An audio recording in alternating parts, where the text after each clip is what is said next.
नमस्कार बच्चों, आज का हमारा विषय है श्रुति सम भिन्नार्थक शब्द। श्रुति यानी कि सुनना, सम यानी समान, भिन्नार्थक भिन्न अर्थ वाले शब्द। तो जानेंगे आज हम इसको। तो बच्चों, आज हम इन शब्दों के बारे में जानेंगे। श्रुति सम भिन्नार्थक शब्द उन शब्दों को कहते हैं जो सुनने में एक समान लगते हैं परंतु उनके अर्थ में भिन्नता होती है।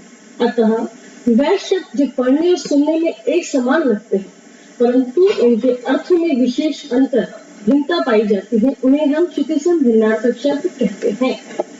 जैसे देखिए, घन और धन दोनों शब्द लिखने में एक समान से लग रहे हैं परंतु और उच्चारण में भी समान लग रहे हैं परंतु उन दोनों शब्दों का अर्थ अलग अलग होता है। दोनों के अर्थों में भिन्नता पाई जाती है। इसी प्रकार के कुछ और अन्य उदाहरण देखेंगे हम। जैसे देखिए, पहला शब्द है आसन और दूसरा शब्द है आसन। तो पहला जो शब्द है आसन, इसका अर्थ है बैठने की वस्तु और दूसरा आसन का अर्थ क्या है? निकट। देखिए, मेरे गुरु महाराज आसन पर बैठते, मैंने देखा, आसन भूत का उदाहरण है। इसी प्रकार दूसरा शब्द देखिए, अवधि और अवधि दोनों शब्द उच्चारण में समान, लेखन में भी कोई खास अंतर नहीं है, केवल एक मात्रा का फर्क है परंतु इनका जो अर्थ है वो भिन्न है। पहला शब्द है अवधि, इसका अर्थ होता है समय सीमा। देखिए, अल्पावधि में ही मेरा छोटा भाई अंग्रेजी सीख गया। और दूसरा शब्द है अवधि, जिसका अर्थ है भाषा विशेष। इसका वाक्य प्रयोग देखिए, रामचरितमानस की भाषा अवधि है। इसी प्रकार अन्य उदाहरण देखते हैं। कृति, कृति यानी कि रचना। इसका वाक्य प्रयोग कैसे करेंगे? रामचरितमानस एक महान कृति है। इसी प्रकार ये दूसरा शब्द देखिए, कीर्ति। इसका अर्थ क्या होगा? यश। उनकी कीर्ति चारों ओर फैल गई। तो आपने देखा, कृति और कीर्ति दोनों शब्दों में उच्चारण में कोई खास अंतर नहीं है परंतु इन दोनों का जो अर्थ है भिन्न होता है। इसी प्रकार चौथा देखिए, शब्द अंश। अंश यानी कंधा। इसका वाक्य प्रयोग कैसे होगा? मेरे अंशों पर पूरे परिवार का भार है। इसी प्रकार दूसरा शब्द देखिए, अंश, जो कि इसी के समान उच्चारण में बोला जा रहा है। इस अंश का अर्थ है हिस्सा। तो वाक्य प्रयोग कैसे होगा? सबको अपना अपना अंश मिलना चाहिए। तो बच्चों, श्रुति सम भिन्नार्थक शब्दों को पहचानने के लिए हमें वाक्य प्रयोग के आधार पर उसकी पहचान करनी होगी।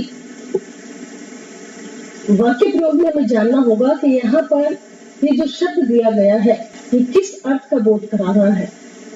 आसन बैठने की वस्तु, यानी कि इस आधार पर इस वाक्य का प्रयोग किया गया है, या अवधि समय सीमा को दर्शा रहा है, या किसी भाषा विशेष पर आधारित वाक्य बनाया गया है। पांचवा शब्द देखिए, मूल। मूल का अर्थ होता है जड़ और दूसरा शब्द है मूल्य। मूल्य यानी दाम। तो देखिए, इनका वाक्य प्रयोग किस प्रकार से हम करेंगे? सुनील सारी झंझटों का मूल है। और देखिए दूसरा मूल्य। मूल्य शब्द का वाक्य प्रयोग किस प्रकार से किया जाएगा? मूल्य वृद्धि से ही उपभोक्ता परेशान है। इसी प्रकार अन्य शब्द देखिए, छठा, लक्ष्य। लक्ष्य का अर्थ होता है उद्देश्य और दूसरा शब्द है लक्ष्य। उच्चारण में समान परंतु अर्थ में भिन्नता है। देखिए, पहले लक्ष्य का वाक्य प्रयोग कैसे करेंगे? मेरे जीवन का लक्ष्य है कि मैं एक सुयोग्य डॉक्टर बनूं। दूसरा देखिए, लक्ष्य। लक्ष्य का अर्थ है लाख। राजा ने मंत्री को 2 लाख मुद्राएं दी, यानी कि 2 लाख मुद्राएं दी। इसी प्रकार सातवां और आठवां शब्द देखते हैं हम। सातवां शब्द है कुल। कुल किसको कहा जाता है? मेरा कुल दीपक है। तो पुत्र के लिए ये शब्द ऋण हो गया है, जो आपके वंश को आगे बढ़ाता है उसे कुल दीपक कहा जाता है। और दूसरा देखिए, कूल। कूल मतलब किनारा। केवल एक मात्रा का फर्क, यहाँ पर छोटे की मात्रा और यहाँ पर बड़े की मात्रा उच्चारण में बिल्कुल समान परंतु अर्थ दोनों का अलग अलग। तो देखिए, जयंत के कुल में जगदीश जैसा, यहाँ ऐसा नहीं, जैसा कोई पुत्र नहीं हुआ। इसी प्रकार दूसरा देखिए, कूल, नौका कूल पर लग गई। ठीक है, तो इस प्रकार से हम वाक्य प्रयोग करके इनके अर्थ को समझ सकते हैं और जान सकते हैं कि कहाँ पर किस शब्द का प्रयोग किया गया है।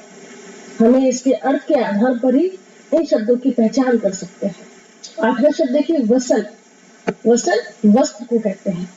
और दूसरा देखिए, वैसन। वैसन और वसन दोनों में कोई खास अंतर तो नहीं है, उच्चारण में समान लग रहे हैं, परंतु अर्थों में भिन्नता है।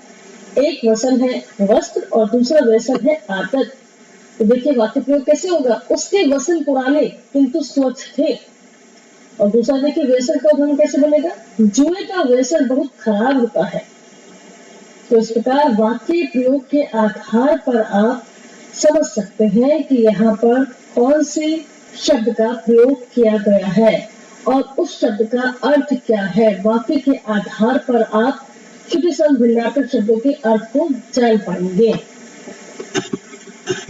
अगला देखिए, 9वां शब्द है नीर।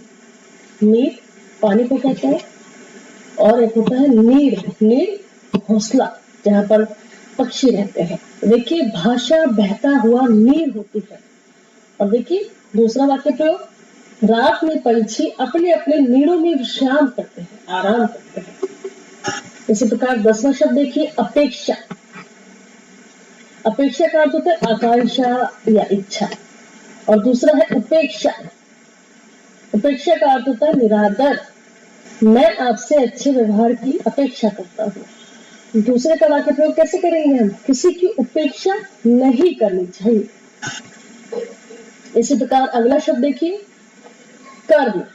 कर्म किसे कहते हैं, कार्य को। कर्म का फल अवश्य मिलता है। और दूसरा शब्द देखिए, क्रम। कर्म और क्रम उच्चारण में समान, कोई खास अंतर नहीं, परंतु अर्थ पूर्णतः बदला हुआ। देखिए क्रम में छात्र आते गए और अपना अपना पुरस्कार लेते गए। 12वां शब्द देखिए, सामान। सामान पदार्थ, विवाह में लगने वाले सामानों की सूची तैयार करनी है, मुझे अपना सामान खुद उठाना चाहिए। और देखिए दूसरा शब्द है समान, जहां पर बराबरी का बोध हो। गांधी के समान सत्य और अहिंसा के प्रेमी बहुत ही कम होंगे। इसी प्रकार इससे मिलता जुलता शब्द है सम्मान।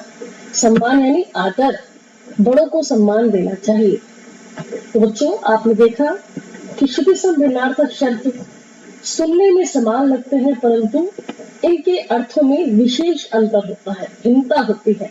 हम वाक्य के आधार पर श्रुति सम भिन्नार्थक शब्दों की पहचान कर सकते हैं और उनके आधार पर हम जान सकते हैं कि यहाँ पर इस शब्द का कौन सा अर्थ लिया गया है। मुझे उम्मीद है आपको ये वीडियो पसंद आई होगी। धन्यवाद।